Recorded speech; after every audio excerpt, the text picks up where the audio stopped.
দায়িত্ব নেওয়ার পরে 1604টা অবরোধ হয়েছে রাস্তায়, 1604টা ঢাকা শহর এবং আশেপাশে।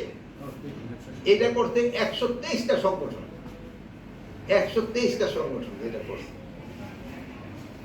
আমাদের আপনাদের মাধ্যমে একটা অনুরোধ, এইগুলি যদি তারা রাস্তায় না করে, রাস্তাটা কিন্তু জনভোগের সৃষ্টি করে। এই যানজটের কিন্তু একটা বড় কারণ হলো, একটা রাস্তা যদি একটা কোনা ব্লক হয়ে যায়, পুরো ঢাকা শহর কিন্তু এফেক্ট হয়ে যাবে।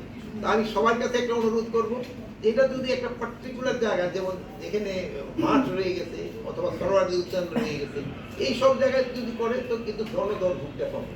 যেহেতু এখন আমরা তো বলতে এখন আমাদের কাছে যেসব, এটা তো আমাদের কাছে চাচ্ছে না, ফিক্স করবো যে আমাদের কাছে যাওয়ার প্রয়োজন হবে। যদি এটা তারা করে থেকে দুর্ভোগ কিন্তু কমে, এবং যে তারও কিন্তু চায় না যে জনদুর্ভোগ, কিন্তু এটা করলে সবচেয়ে ভালো। যদি তারা যার যার জায়গা থেকে তার, যেহেতু সবাই তো দাবি দেওয়া থাকতে পারে, তাদের প্রতিবাদ করার অধিকার রয়ে গেছে, কিন্তু এটা জনগণের দুর্ভোগ সৃষ্টি না করে। কথা বলছি, আইন শৃঙ্খলা বাহিনী নির্বাচনের জন্য যতটা প্রস্তুতি নেওয়া দরকার আমরা ততটা প্রস্তুত। আমরা 7 তারিখে না একটা ট্রেনিং প্রস্তুতি আমরা নিচ্ছি, এবং পার্টিটা নির্ভর করে জনগণ আপনারা এবং রাজনীতি।